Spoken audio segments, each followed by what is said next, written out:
चलिए अब हम लोग बात करते हैं the calculation of the work done by the constant force, कि किसी भी कांस्टेंट फोर्स का वर्क किस तरीके से कैलकुलेट करें। आप एक्सप्रेशन देख चुके हैं।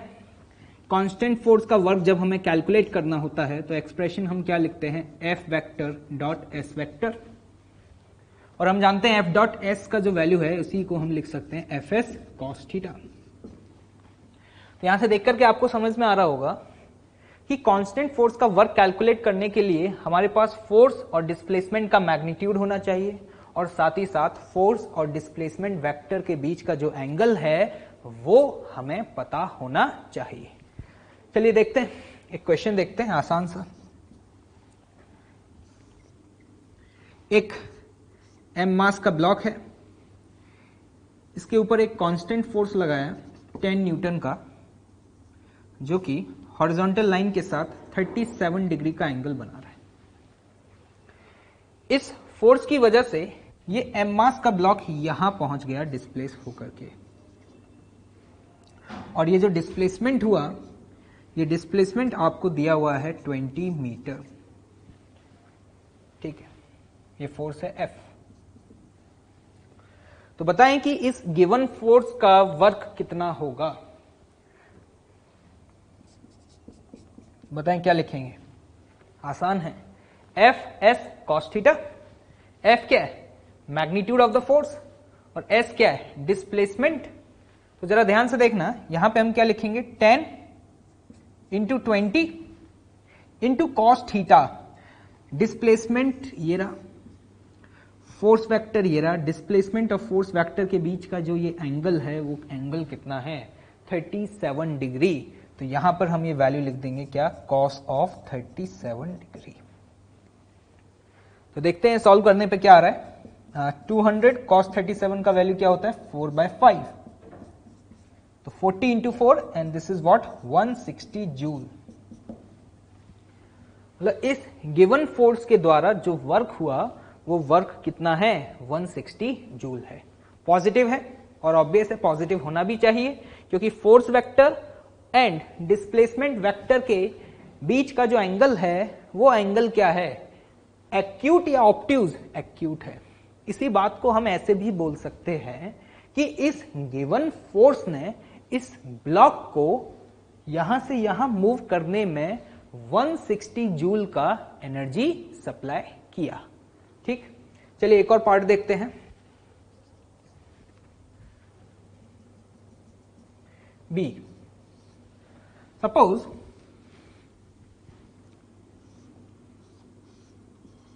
ये फोर्स इधर कहीं लग रहा होता और ये एंगल होता 37 डिग्री, और ये ब्लॉक यहां से मूव करके यहां पहुंच जाता, और ये जो डिस्प्लेसमेंट है वो डिस्प्लेसमेंट वही सिमिलर 20 मीटर होता। अब बताओ इस फोर्स का वर्क कितना होता। अब सवाल ये आ रहा है कि सब फोर्स इधर लग रहा है तो ये ब्लॉक इधर कैसे मूव कर गया। तो मैं बता दूं कि हो सकता है कि इस ब्लॉक पर और भी फोर्सेस लग रहे हों जो कि यहां इस डायग्राम में रिप्रेजेंट नहीं किए गए हैं। हम सिर्फ और सिर्फ इस फोर्स का वर्क कैलकुलेट करने में इंटरेस्टेड हैं, इसलिए सिर्फ आपको यहां पे ये फोर्स ही रिप्रेजेंट किया गया है। क्लियर, यहां पे और भी फोर्सेस हैं जिन्हें हम नहीं दिखा रहे। बताओ, तो आप यहां पे देख पा रहे हैं, जब ये ब्लॉक यहां से यहां पहुंचा तो डिस्प्लेसमेंट हुआ 20 मीटर। ये है डिस्प्लेसमेंट वेक्टर और ये है फोर्स वेक्टर। अभी फोर्स और डिस्प्लेसमेंट वेक्टर के बीच का एंगल क्या है, क्या 37 डिग्री है क्या भाई?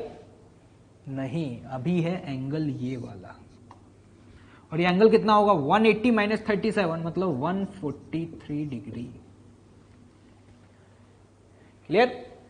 तो यहां पर अगर मुझे इस गिवन फोर्स का वर्क कैलकुलेट करना है तो मैं वही लिखूंगा एफ एस, लेकिन कॉस थीटा में थीटा की वैल्यू क्या पुट करूंगा, 140 डिग्री। और कॉस 143 डिग्री की वैल्यू आपको याद है, बताएं क्या होती है। कॉस 143 डिग्री को लिख सकता हूं cos 180 माइनस 37, और cos 180 माइनस थीटा क्या होता है? Minus of cos theta. तो ये वैल्यू को हम लिख सकते हैं 10 इंटू 20, और ये वैल्यू आएगी यहां पर -4/5। तो इस केस में ये वर्क आ जाएगा आपके पास कितना? -160 जूल।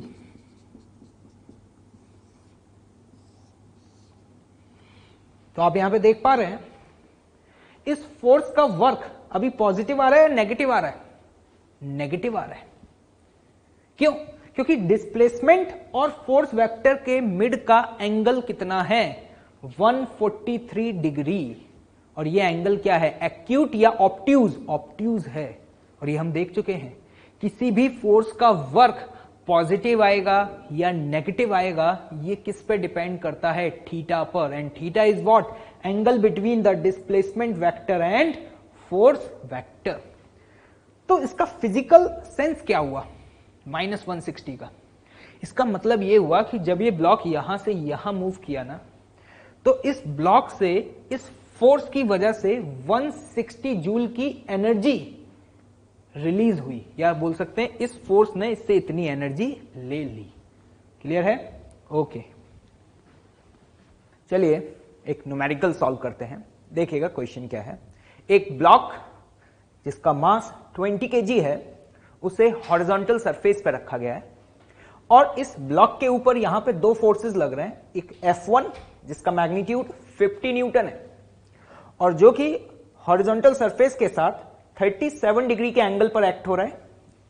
दूसरा फोर्स F2 जो कि इस डायरेक्शन में लग रहा है, और जिसका मैग्नीट्यूड क्या है? 10 न्यूटन है।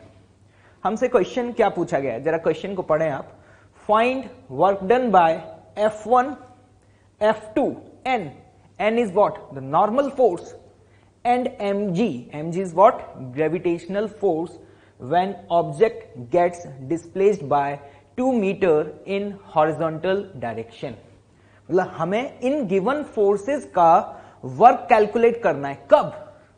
जब ये ब्लॉक हॉरिजॉन्टल डायरेक्शन में 2 मीटर डिस्प्लेस हो जाता है। क्लियर? एक बात बताएं, ये जो फोर्सेस आपको दिए हुए हैं, क्या ये कांस्टेंट फोर्सेस हैं? कांस्टेंट फोर्सेस का मतलब क्या हुआ? ऐसे फोर्सेस जिनका मैग्नीट्यूड और डायरेक्शन कांस्टेंट हो। बिल्कुल कांस्टेंट है। और ये अभी हम देख चुके हैं कि अगर किसी कांस्टेंट फोर्स का हमें वर्क डन कैलकुलेट करना है, तो वर्क डन की वैल्यू हम क्या लिखते हैं? वर्क डन की वैल्यू लिखते हैं, जरा ध्यान से देखिएगा। वर्क डन एक कांस्टेंट फोर्स का हम लिखा करते थे F vector dot S vector. इसी वैल्यू को मैं क्या लिख सकता हूं? Fs cos theta. मतलब अगर मुझे किसी भी कांस्टेंट फोर्स का वर्क डन कैलकुलेट करना है, तो मुझे यहां पे फोर्स की रिक्वायरमेंट होगी, डिस्प्लेसमेंट चाहिए होगा, और theta. Theta is what? Force और डिस्प्लेसमेंट वेक्टर के बीच का जो एंगल होगा। क्लियर? तो चलिए देखते हैं। सबसे पहले हम F1 की बात करते हैं। F1 ये रहा फोर्स, इसका मैग्नीट्यूड क्या है? 20 न्यूटन। सॉरी, F1 का मैग्नीट्यूड क्या है? 50 न्यूटन। और डिस्प्लेसमेंट इस डायरेक्शन में हुआ है, ये रहा। डिस्प्लेसमेंट कितना हुआ? 2 मीटर। तो अगर मैं वर्क डन बाय F1 लिखूं, ध्यान से देखिएगा, वर्क डन बाय F1, तो मैं क्या लिखूंगा? F1 this is what? 50, समझ आ रहा है? Into displacement. डिस्प्लेसमेंट कितना है? 2, तो 50 multiplied by 2 into cos theta. एक बात बताएं, यहां पर एंगल कितना है? फोर्स वेक्टर और डिस्प्लेसमेंट वेक्टर के बीच का जो एंगल है वो इस समय कितना है? 37 डिग्री। मतलब यहां पे हम लिखेंगे कॉस ऑफ 37 डिग्री। कॉस 37 की वैल्यू आपको पता है? कॉस 37 की वैल्यू क्या होती है? 4/5। तो बताइए ये वैल्यू क्या आएगी आपकी? ध्यान से देखें, 50 into 2 multiplied by 4 divided by 5। तो देखिए वैल्यू क्या आ रही है? 20 into 4, and this is what? 80 joule. ये किसका वर्क डन है? F1 फोर्स का। चलिए F1 फोर्स का वर्क आ चुका है। अब हम बात करते हैं work done by the force F2। एक बात बताएं, F2 फोर्स इधर लग रहा है, और डिस्प्लेसमेंट इस डायरेक्शन में हुआ है। तो अगर मैं आपसे पूछूं कि F2 और डिस्प्लेसमेंट वेक्टर के बीच का एंगल क्या है, ध्यान से देखिएगा, F2 इधर है, डिस्प्लेसमेंट इधर है, तो एंगल इस समय क्या है, ये 180 डिग्री। मतलब force vector and displacement vector एक दूसरे के अपोजिट डायरेक्शंस में है। तो अगर मैं work done bye F2 calculate करूंगा तो देखिएगा वैल्यू क्या लिखेंगे आप, force 10 into displacement 2 multiplied by cos of 180 degree. Cos 180 degree का वैल्यू आप जानते होंगे क्या होता है भाई, कॉस 180 का वैल्यू -1। तो देखें ये वैल्यू क्या आती है आपकी यहां से, -20 जूल। मतलब F2 फोर्स के द्वारा किया गया वर्क कितना आ रहा है, -20 जूल। क्लियर। चलिए अब आते हैं अगले पार्ट पर, नॉर्मल का वर्क डन कैलकुलेट करना है। एक बात बताएं मुझे, नॉर्मल फोर्स ऊपर लग रहा है, ऑब्वियस है, सरफेस के परपेंडिकुलर लगेगा, और mg कहां लगेगा, नीचे। mg का वैल्यू कितना होगा, 200। ठीक है, नॉर्मल फोर्स ऊपर है, डिस्प्लेसमेंट इधर है। नॉर्मल फोर्स और डिस्प्लेसमेंट वेक्टर के बीच का एंगल कितना है, देख करके बताएं। नॉर्मल और डिस्प्लेसमेंट वेक्टर के बीच का एंगल है यहां पर 90 डिग्री। और ये हम बात कर चुके हैं, अगर फोर्स और डिस्प्लेसमेंट वेक्टर एक दूसरे के म्यूचुअली परपेंडिकुलर होते थे तो उस केस में उस गिवन फोर्स का वर्क 0 होता था, याद करें। तो यहां पर मैं डायरेक्टली बोल सकता हूं कि work done by normal force की वैल्यू 0 आएगी। ऐसा मैं क्यों बोल रहा हूं, क्योंकि जब आप एफ एस कॉस थीटा लिखेंगे तो वहां थीटा की वैल्यू 90 होगी, और कॉस 90 का वैल्यू क्या होता है, 0। तो यहां पे हमने कहा कि work done by normal force 0 होगा, क्योंकि थीटा की वैल्यू 90 डिग्री है। क्लियर। अगर मैं आपसे work done by mg force पूछूं तो बताएं क्या लिखेंगे, ग्रेविटेशनल फोर्स का वर्क कितना हुआ। देखें ग्रेविटेशनल फोर्स कहां लग रहा है, नीचे, और डिस्प्लेसमेंट इधर है।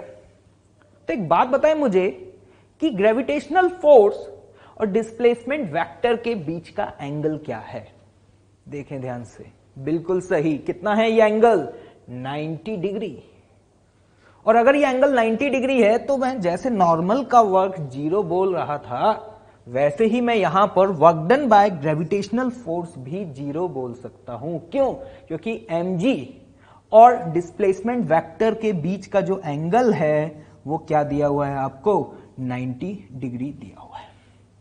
तो देखिए आपने यहां पे देखा, एक फोर्स का वर्क पॉजिटिव आ रहा है, एक फोर्स का वर्क नेगेटिव आ रहा है, और नॉर्मल और mg का जो वर्क है वो कितना आ रहा है, यहां पर 0 आ रहा है। ये हमने चर्चा की भी थी कि किसी भी गिवन फोर्स का वर्क पॉजिटिव, नेगेटिव या फिर 0 आ सकता है, जैसा कि हम यहां पर देख पा रहे हैं।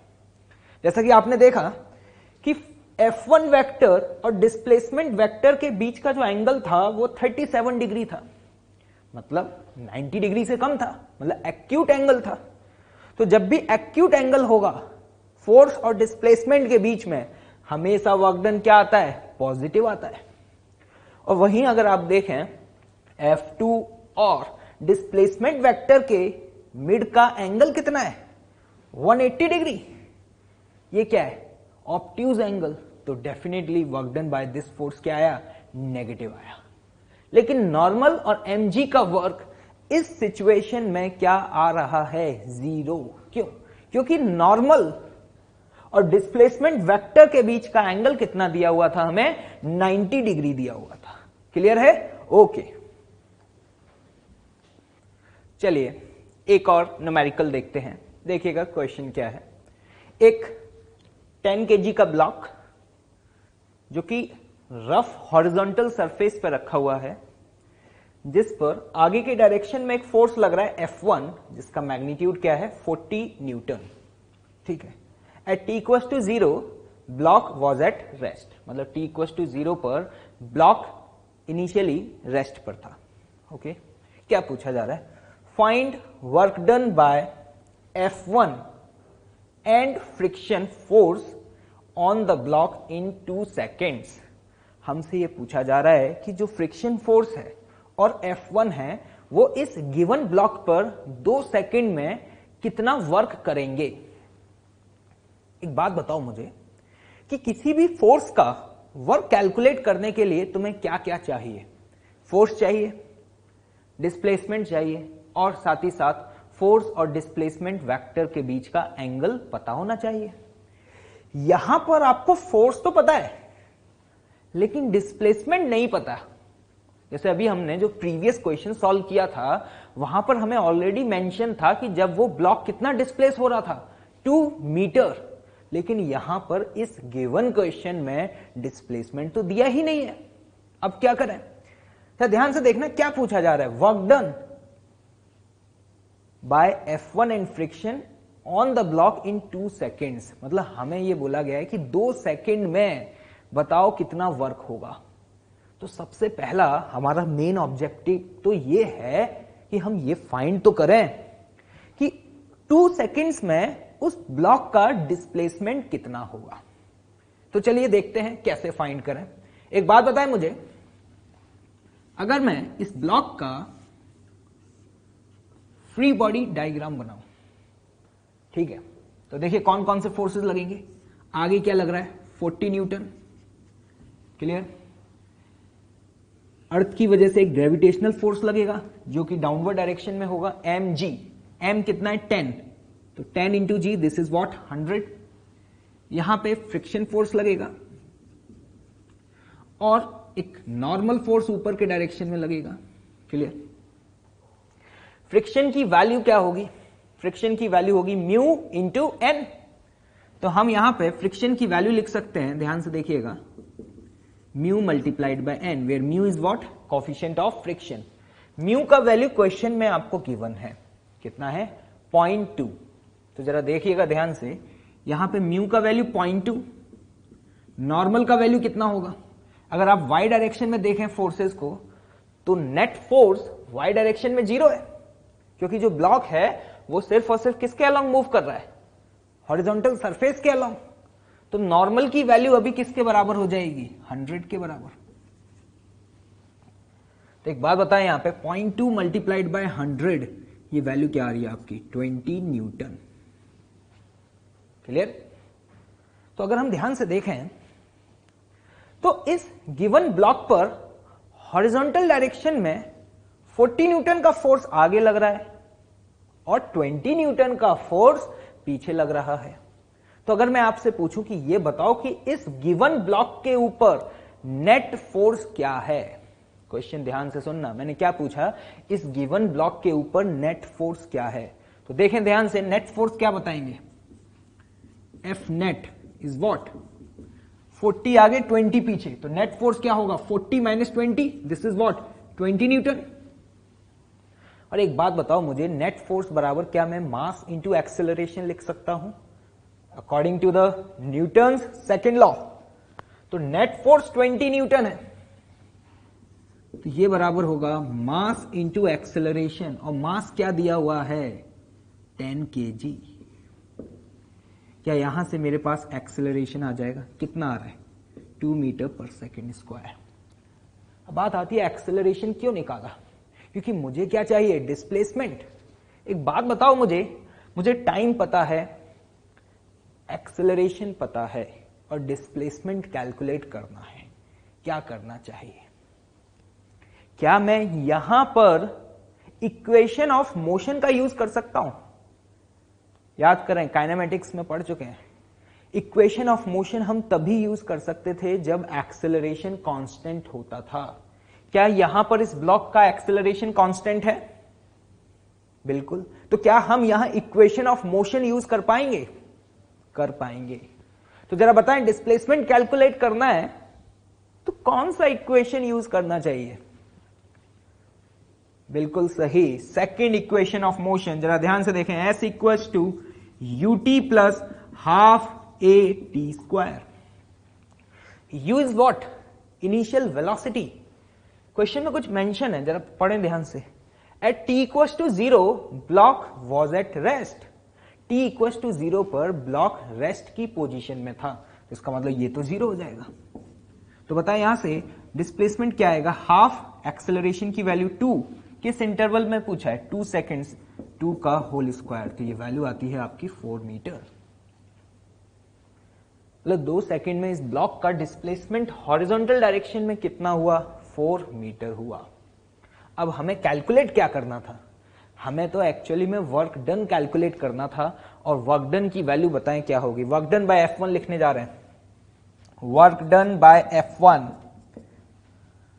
फोर्स F1 कितना है 40 न्यूटन, डिस्प्लेसमेंट कितना हुआ 4 मीटर, इंटू एंगल, डिस्प्लेसमेंट भी आगे हुआ कितना 4 मीटर, फोर्स भी आगे लग रहा है।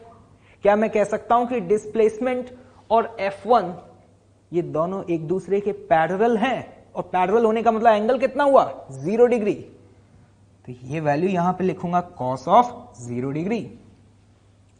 तो बताएं F1 की वजह से टोटल वर्क आपका यहां से क्या आ रहा है 40 into 4, and this is what 160 joule. उम्मीद कर रहा हूं कि आप लोगों को समझ आ रहा होगा, क्लियर है। चलिए अब बात करते हैं work done bye FR। FR is what, friction force. Friction force कितना लग रहा है 20 न्यूटन। फ्रिक्शन फोर्स पीछे लग रहा है और डिस्प्लेसमेंट आगे हो रहा है। अगर मैं आपसे पूछूं कि फ्रिक्शन फोर्स और डिस्प्लेसमेंट के बीच का एंगल क्या है, कितना है यह एंगल 180 डिग्री, क्योंकि डिस्प्लेसमेंट और फ्रिक्शन फोर्स एक दूसरे के अपोजिट हैं। तो देखिए फ्रिक्शन फोर्स का वर्क क्या लिखेंगे, F into S, force into displacement multiplied by cos 180 degree. यह है फोर्स और डिस्प्लेसमेंट वेक्टर के बीच का एंगल, क्लियर है। तो यहां से देखिए वैल्यू क्या आती है, कॉस 180 का वैल्यू आप जानते हैं कितना होता है -1, तो ये वैल्यू यहां से कैलकुलेट करने पर आएगी -80 जूल, क्लियर। तो यहां से हमारे पास वर्क डन बाय फ्रिक्शन आ गया, और यहां से हमारे पास वर्क डन बाय F1 आ गया। तो जैसे कि इस क्वेश्चन में आपने देखा कि हमें डिस्प्लेसमेंट नहीं दिया हुआ था, हमें सिर्फ ये कहा गया था कि हमें वर्क डन निकालना है इन फोर्सेस का 2 सेकेंड में। तो आपने पहले अपनी प्रीवियस नॉलेज को यूज करके, जैसे यहां पे आपने फ्री बॉडी डायग्राम बनाया, न्यूटन सेकंड लॉ लगाया, एक्सेलरेशन फाइंड किया, फिर डिस्प्लेसमेंट निकाला, और उसके बाद वर्क डन कैलकुलेट किया। तो ऐसे भी प्रॉब्लम्स पूछे जा सकते हैं जहां पे आपको डायरेक्टली डिस्प्लेसमेंट ना दिया हो, आपको उन गिवन सिचुएशंस में पहले डिस्प्लेसमेंट कैलकुलेट करना पड़ेगा, उसी के बाद आप अलग अलग फोर्सेस का वर्क डन कैलकुलेट कर सकते हैं।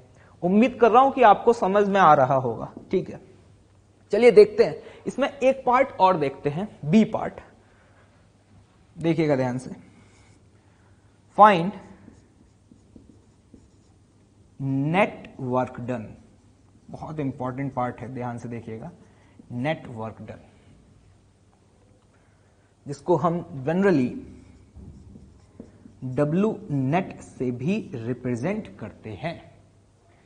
नेट वर्क डन का मतलब क्या है, पहले इस बात को समझें।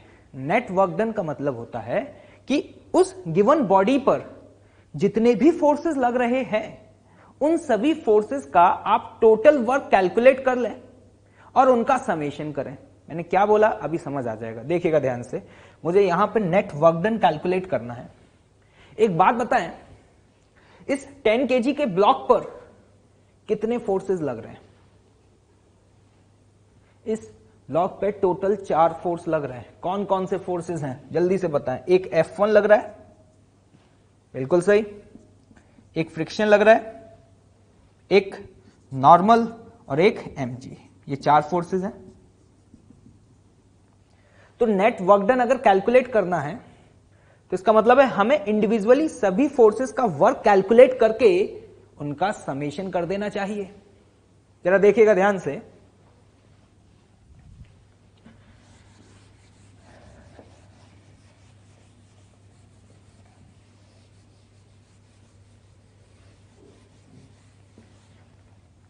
मैं क्या कहना चाह रहा हूं कि अगर आपको नेट वर्क डन कैलकुलेट करना है तो यहां पे नेट वर्क डन की वैल्यू आप क्या लिखेंगे, work done bye F1 plus work done by friction plus work done by normal plus work done by mg। ये करेंगे ना, आप ये कैलकुलेट कर चुके हैं। एक बात बताएं, वर्क डन बाय F1 क्या है? वर्क डन बाय F1 है यहां पर 160। वर्क डन बाय फ्रिक्शन क्या है? -80। Work done by normal calculate तो नहीं किया, लेकिन आपको पता है कि यहां पे नॉर्मल फोर्स ऊपर है और mg नीचे है, तो नॉर्मल फोर्स और डिस्प्लेसमेंट वेक्टर के बीच का एंगल कितना है? 90 डिग्री। और अगर फोर्स और डिस्प्लेसमेंट के बीच का एंगल 90 डिग्री होता है तो उस गिवन फोर्स का वर्क क्या होता है? 0। तो हम यहां पे कह सकते हैं कि नॉर्मल फोर्स का वर्क 0 है। सिमिलरली mg का वर्क डन भी क्या है? 0। तो ध्यान से देखें, work done by normal force is also 0 and work done by gravitational force is also 0। तो यहां पर नेट वर्क डन कितना आ गया? तो इसको सॉल्व करने पर नेट वर्क डन की वैल्यू आती है 60 जूल। ये एक तरीका है, इसको आप बोल सकते हैं मेथड नंबर 1। ध्यान से सुनिएगा, आगे जाकर के हमें नेट वर्क डन काफी सारे न्यूमेरिकल्स को सॉल्व करने में करना पड़ेगा।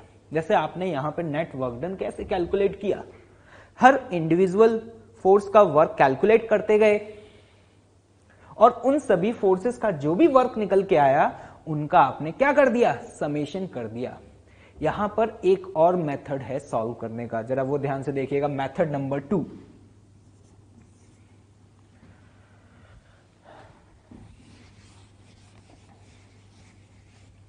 देखिए मेथड नंबर 2 क्या है।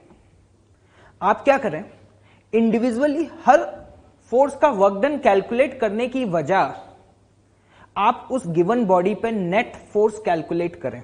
देखिए मैं क्या कहना चाह रहा हूं, यहां पर अगर आपको नेट वर्क डन लिखना है तो आप इसी नेट वर्क डन को इस तरीके से भी लिख सकते हैं, इन डॉट ds वेक्टर। ये मैंने जनरल एक्सप्रेशन लिखा है, F की जगह net force dot ds vector. और अगर यहां पर नेट फोर्स कांस्टेंट हुआ तो ये एक्सप्रेशन से बाहर आ जाएगा और आपके पास जो रिजल्ट होगा वो क्या होगा? F0 dot displacement vector. जैसे कि अगर ध्यान से देखें, यहां पर नेट फोर्स क्या था? 40 आगे था, 20 पीछे था। फ्रिक्शन की वैल्यू कितनी आई थी यहां पे? 20 न्यूटन। और नॉर्मल mg को कैंसिल आउट कर रहा था, तो इस गिवन सिचुएशन में नेट फोर्स 20 था और डिस्प्लेसमेंट क्या था? डिस्प्लेसमेंट था 4 मीटर। तो 20 इंटू 4 और एंगल कितना था? 0 डिग्री। नेट फोर्स और डिस्प्लेसमेंट के बीच में, क्योंकि नेट फोर्स आगे था और डिस्प्लेसमेंट भी आगे था, तो यहां से वैल्यू देखें कितनी निकल के आ रही है, वही सेम आएगी 80 जूल।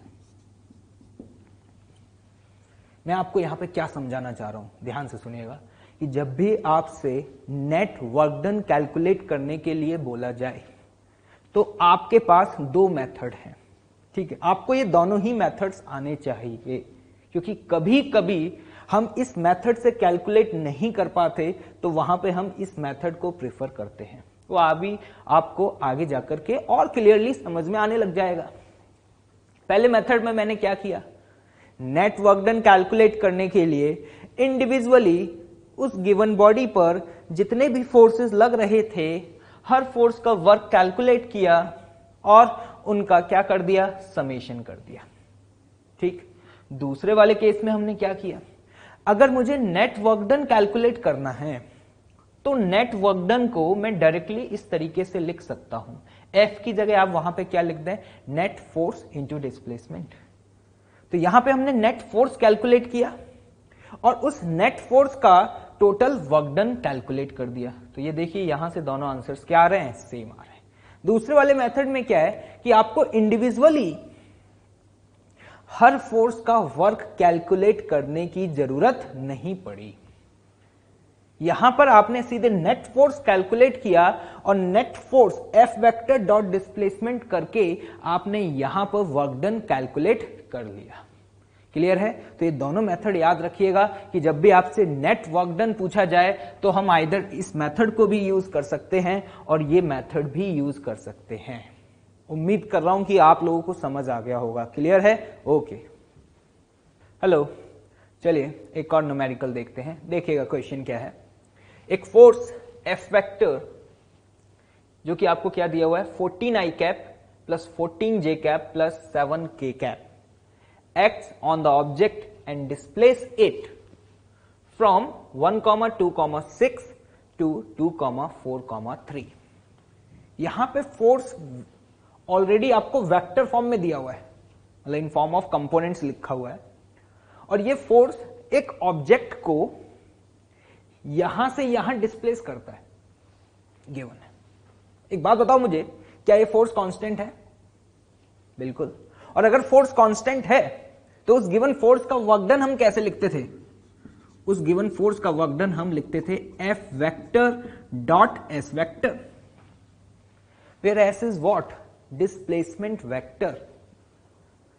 अगर मुझे डिस्प्लेसमेंट पता चल जाए तो इस गिवन फोर्स का मैं वर्क बहुत इजीली कैलकुलेट कर सकता हूं।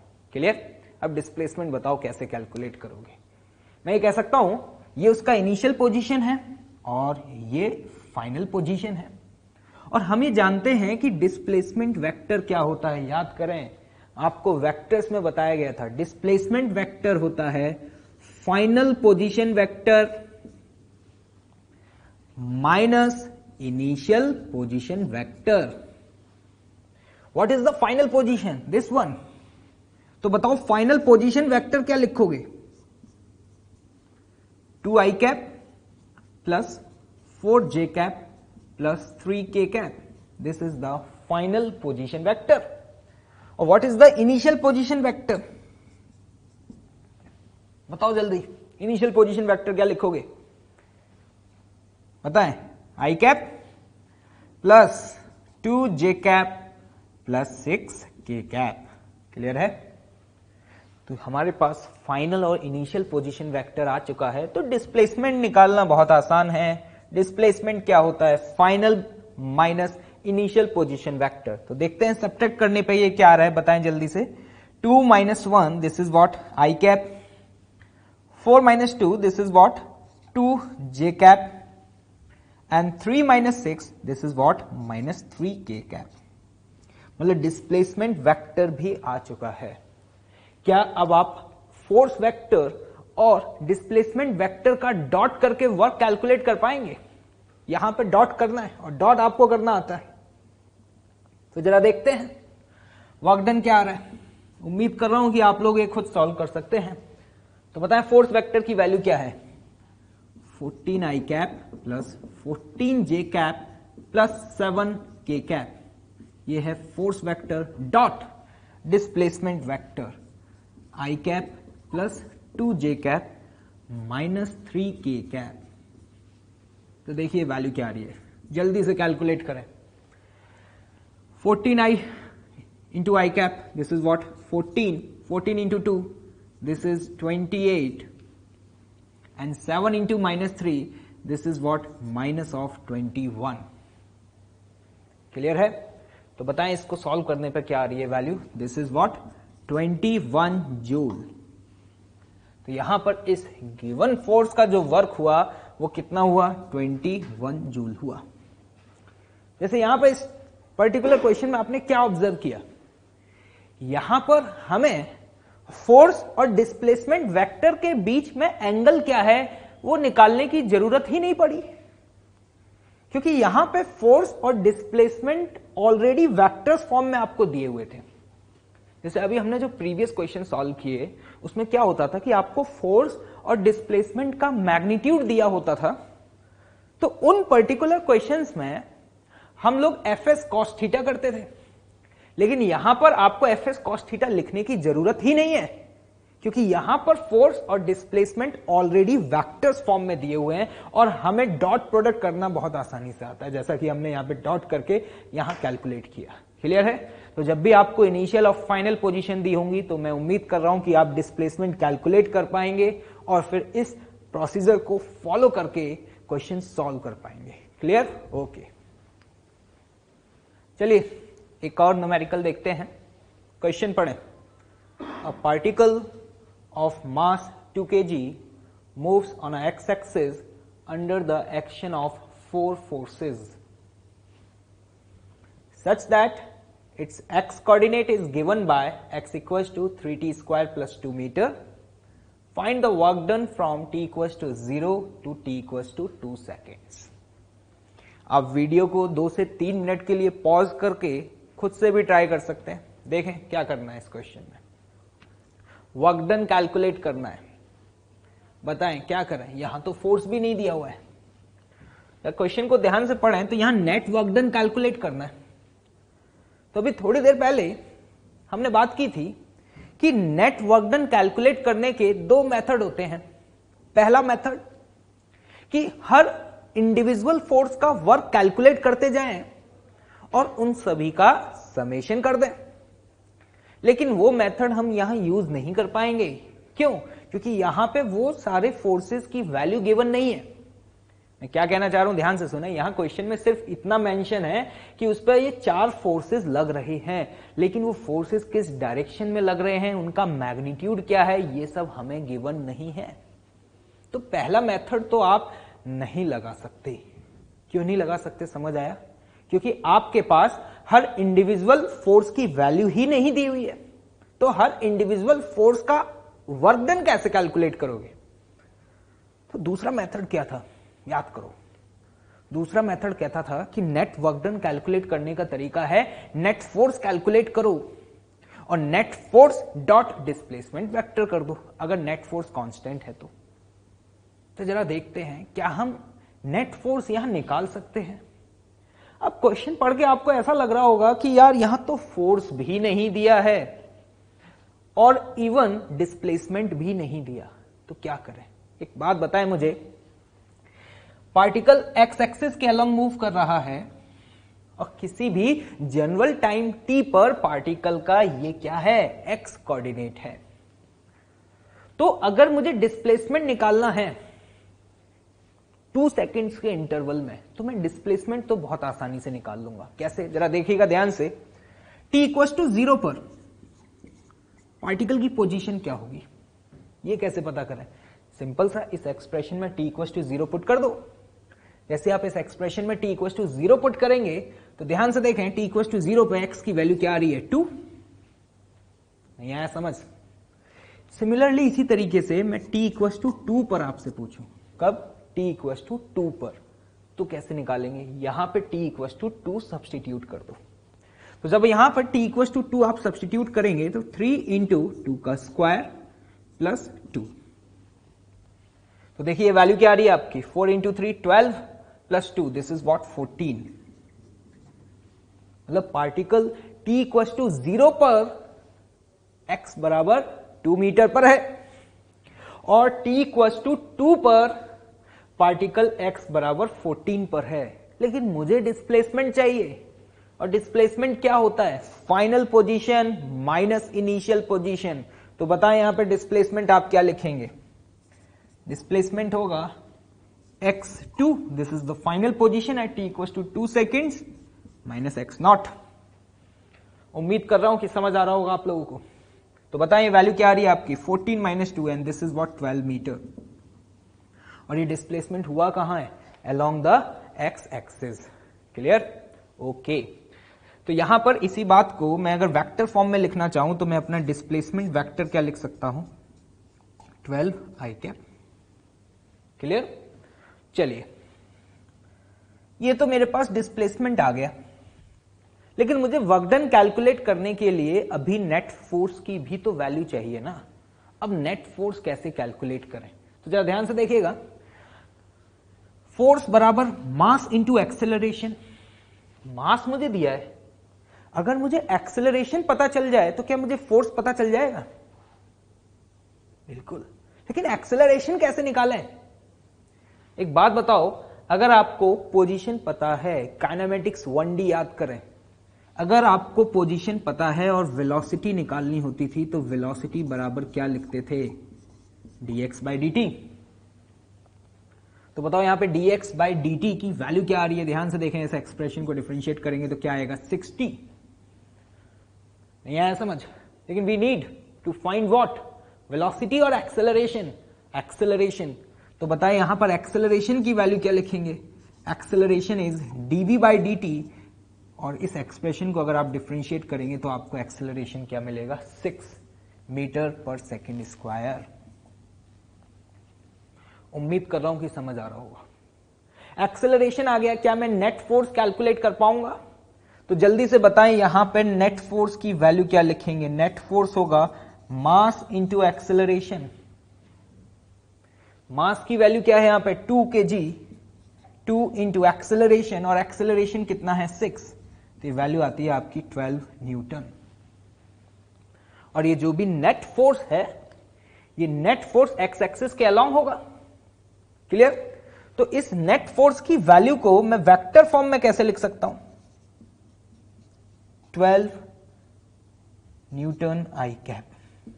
मेरे पास नेट फोर्स की वैल्यू भी है, डिस्प्लेसमेंट भी है, क्या मैं अब वर्क डन कैलकुलेट कर पाऊंगा? जल्दी से बताएं आप वर्क डन की वैल्यू क्या लिखेंगे, नेट वर्क डन कैलकुलेट करना है।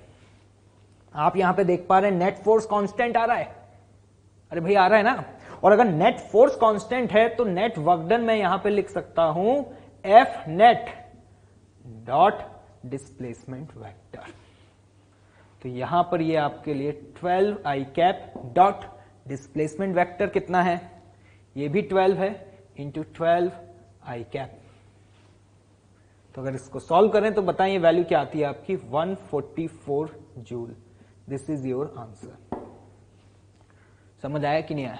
जैसा कि इस क्वेश्चन को जब आपने पढ़ा तो आपको देख करके लगा कि यार कैसे सॉल्व करें, यहां तो फोर्सेस दिए हुए नहीं है, लेकिन अगर आपको x दिया हुआ है तो उसको डिफरेंशिएट करके आप वेलोसिटी निकाल पाए, उसे डिफरेंशिएट करके आपके पास एक्सेलरेशन आया, और उसे अगर मास से मल्टीप्लाई किया then we will get the net force. और अगर हमारे पास नेट फोर्स है तो हम नेट वर्क डन कैलकुलेट कर सकते हैं, जैसा कि आपने यहां पे देखा।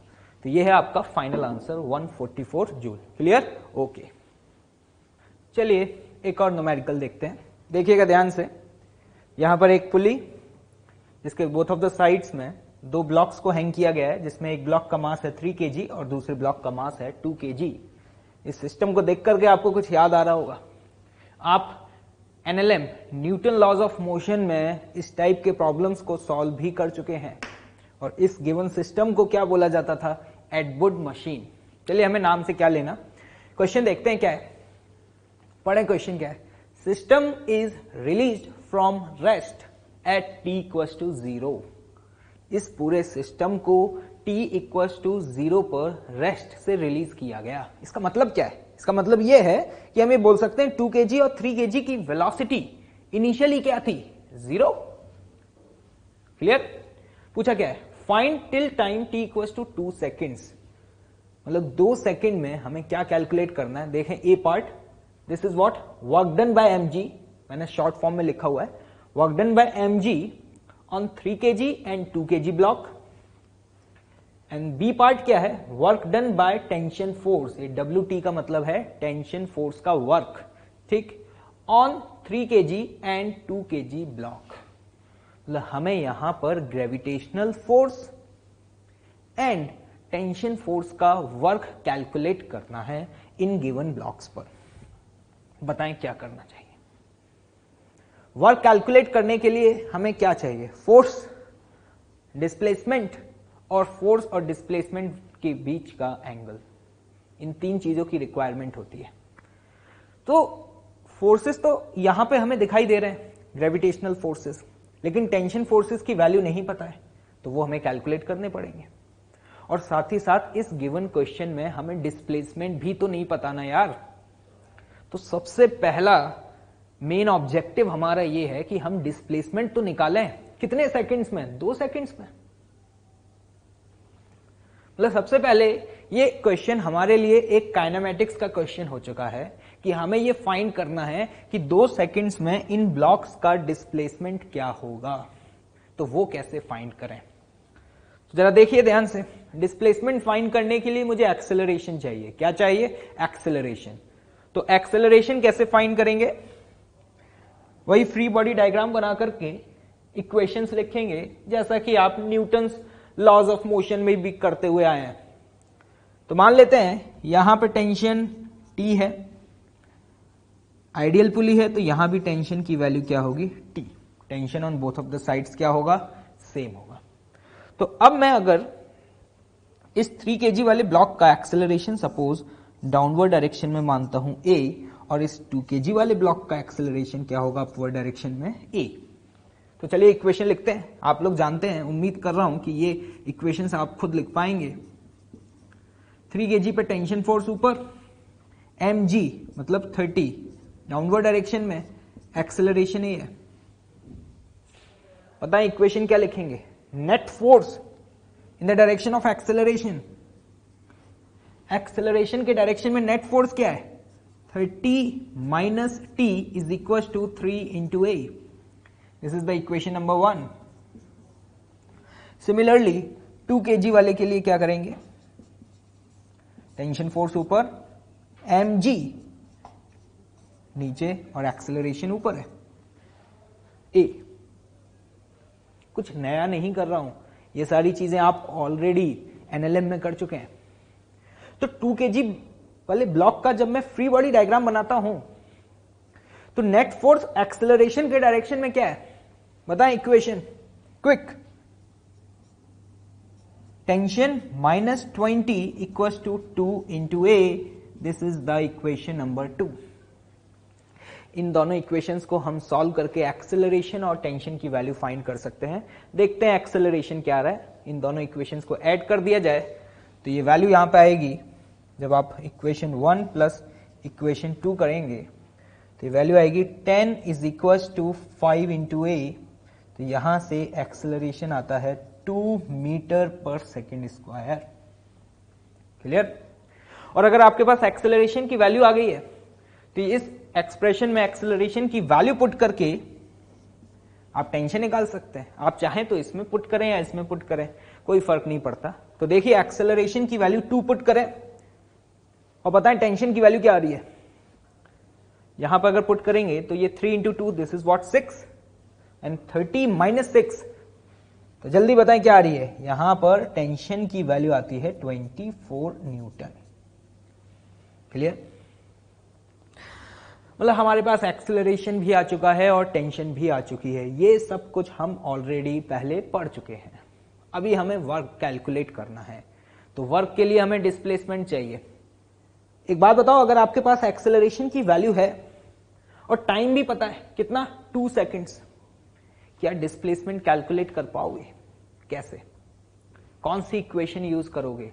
Second equation of motion. तो जरा ध्यान से देखिएगा, अगर मैं डिस्प्लेसमेंट की बात करूं तो डिस्प्लेसमेंट को हम लिखेंगे ut plus half AT square.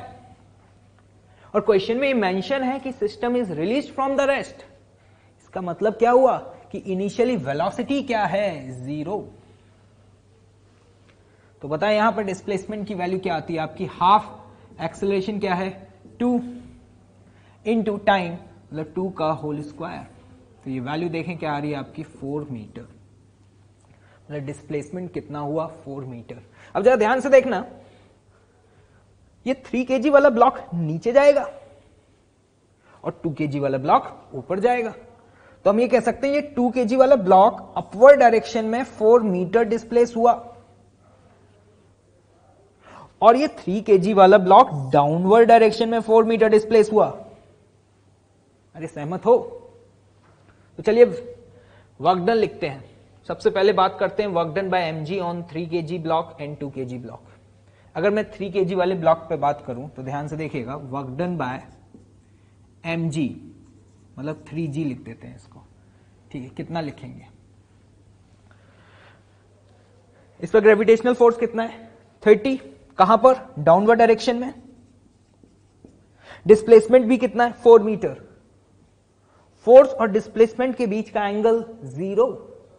तो जरा ध्यान से देखिएगा, ग्रेविटेशनल फोर्स का वर्क 3 kg वाले ब्लॉक पर कितना होगा, 30 इंटू 4 इंटू एंगल, एंगल कितना है 0 degree and this is what 120 metre.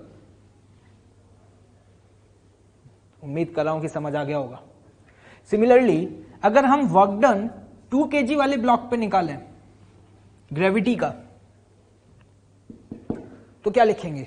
इस पर ग्रेविटेशनल फोर्स 20 डाउनवर्ड डायरेक्शन में, 2g मतलब 20, और डिस्प्लेसमेंट ऊपर हुआ यार।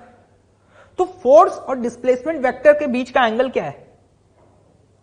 180 डिग्री, क्योंकि अपोजिट डायरेक्शंस में है। तो देखिए वैल्यू क्या लिखेंगे आप? 20 into 4 into cos of 180 degree. उम्मीद कर रहा हूं कि समझ आ रहा होगा। और कॉस 180 की वैल्यू बताएं जल्दी से, क्या होती है? कॉस 180 का वैल्यू -1, तो यहां पर जब इसे सॉल्व करेंगे तो ये वैल्यू आती है आपकी यहां पर -80। ये यूनिट चेंज कर लीजिएगा, दिस इज जूल। क्लियर? तो यहां पर आपने ग्रेविटेशनल फोर्स का वर्क 3 kg और 2 kg वाले ब्लॉक पर कैलकुलेट कर लिया। आप देख पा रहे हैं 3 kg वाले ब्लॉक पर ग्रेविटेशनल फोर्स का वर्क पॉजिटिव आ रहा है, क्योंकि फोर्स और डिस्प्लेसमेंट दोनों सेम डायरेक्शन में है। जबकि 2 kg वाले ब्लॉक पर ग्रेविटेशनल फोर्स का वर्क नेगेटिव आ रहा है, क्योंकि फोर्स नीचे है और डिस्प्लेसमेंट ऊपर है। ये हमारा ए पार्ट था जिसमें हमें ग्रेविटी का वर्क कैलकुलेट करना था। अब आते हैं बी पार्ट पर। बी पार्ट क्या है? जल्दी से क्विक क्वेश्चन को पढ़ें। Work done by tension force किस पर? 3 kg एंड 2 kg ब्लॉक। चलिए 3 kg वाले ब्लॉक की बात करते हैं। Work done by tension force on 3 kg। इस तरीके से सबस्क्रिप्ट में लिखा है, इसका मतलब समझ जाना, work done by tension force on 3 kg block. Tension की वैल्यू निकाल चुके हैं। कहां है? ये रही। कितनी आ रही थी? 24 न्यूटन। 3 kg वाले ब्लॉक पर टेंशन फोर्स ऊपर लग रहा है और डिस्प्लेसमेंट नीचे हुआ है। तो एक बात बताओ, टेंशन फोर्स और डिस्प्लेसमेंट वेक्टर के बीच का एंगल कितना है 3 kg ब्लॉक के लिए? मैंने क्या बोला, फिर से रिपीट कर रहा हूं, ध्यान से सुनिएगा। 3 kg वाले ब्लॉक पे टेंशन फोर्स ऊपर है, डिस्प्लेसमेंट नीचे है, तो बताएं टेंशन और डिस्प्लेसमेंट वेक्टर के बीच का एंगल कितना है? 180 डिग्री। तो बताएं वर्क डन क्या लिखेंगे? Tension force 24 into 4। क्लियर? और यहां पे क्या आएगा? एंगल कितना है? Cos 180 degree. कॉस 180 डिग्री की वैल्यू हम जानते हैं -1 होती है। तो इसको सॉल्व करके देखें यहां पर कितनी आ रही है वैल्यू? -96 जूल। क्लियर? इसी तरीके से सिमिलरली हम work done by tension force 2 kg वाले ब्लॉक पे भी निकाल सकते हैं। अभी आप खुद सॉल्व कर सकते हैं, बहुत आसान है, क्योंकि अगर आप 2 kg वाले ब्लॉक को कंसिडर करेंगे तो उस पर टेंशन फोर्स ऊपर है कितना? 24 न्यूटन, वही सेम, और इसका डिस्प्लेसमेंट भी ऊपर है। मतलब अगर हम 2 kg वाले ब्लॉक की बात कर रहे हैं तो हम कह सकते हैं कि टेंशन फोर्स और डिस्प्लेसमेंट के बीच का जो एंगल है वो एंगल क्या है? 0 डिग्री। तो जरा ध्यान से देखिएगा, टेंशन फोर्स का वर्क बताएं क्या लिखेंगे? Force into displacement into angle. Angle क्या है? 0 डिग्री। तो ध्यान से देखें वैल्यू आ रही है +96 जूल। नहीं आया समझ? क्लियर है? तो अगर आप ध्यान से देखें, जितना 3 kg वाले ब्लॉक पर टेंशन का वर्क नेगेटिव हुआ था, एग्जैक्टली उतना ही वर्क 2 kg वाले ब्लॉक पर पॉजिटिव हुआ है। अगर मैं आपसे पूछता टोटल वर्क डन, ध्यान से सुनिएगा statement, total work done by tension force on the whole system, इस पूरे सिस्टम पे टोटल टेंशन का वर्क कितना है? तो आंसर क्या था? सिंपली 0। अरे था या नहीं था? तो पता है आप यहां देख पा रहे हैं कि total work done by tension force 0 आ रहा है। और आप याद करें कि आपने एनएलएम में स्ट्रिंग कंस्ट्रेन पढ़ा था और वहां पर आपको सिर्फ बताया गया था कि स्ट्रिंग कंस्ट्रेन में summation of T vector dot S vector की वैल्यू 0 होती है, जिसे हम वर्चुअल वर्क मेथड भी बोलते हैं, जो कि हम वहां यूज करते थे। Summation of T dot X equal to 0, string constraint. बिल्कुल वैसे ही ये क्या था? Total work done by tension force on the whole system.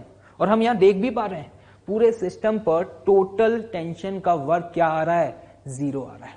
इसे हम आगे जाकर के मैथमेटिकली प्रूफ भी करेंगे कि पूरे सिस्टम पर इनएक्सटेंसिबल स्ट्रिंग, इनएक्सटेंसिबल का मतलब एक ऐसी स्ट्रिंग जिसकी लेंथ चेंज नहीं हो रही, पूरे सिस्टम पर इनएक्सटेंसिबल स्ट्रिंग का टोटल वर्क, मैं बार बार बोल रहा हूं, टोटल वर्क क्या होता है, 0। जैसा कि आप यहां देख पा रहे हैं, टेंशन का वर्क जितना इस पर पॉजिटिव हुआ एग्जैक्टली उतना ही इस पर नेगेटिव हुआ। और यही कॉन्सेप्ट हम वहां यूज करते थे, कहां, एनएलएम में, जहां पे हम summation of T dot x की वैल्यू क्या करते थे, 0 करते थे। क्लियर है? तो आपको ये समझ आ गया होगा। अभी तक हमने वर्क के जितने भी क्वेश्चंस को सॉल्व किया तो आपने देखा एक बेसिक मेथड जो हम बार बार फॉलो कर रहे हैं वो क्या है, हमारा मेन ऑब्जेक्टिव ये होता है कि हमें फोर्स और डिस्प्लेसमेंट पता चल जाए। जैसे कि इस गिवन क्वेश्चन में हमें टाइम दिया हुआ था लेकिन डिस्प्लेसमेंट नहीं दिया था। तो अभी तक की मैकेनिक्स जो भी हमने पढ़ी है उसकी हेल्प से हमने यहां सबसे पहले डिस्प्लेसमेंट कैलकुलेट किया कि पहले 2 सेकंड में ये पता तो चले भाई कि ये गिवन ब्लॉक्स कितना डिस्प्लेस हुए हैं। उसके लिए हमें एक्सेलरेशन निकालना पड़ा।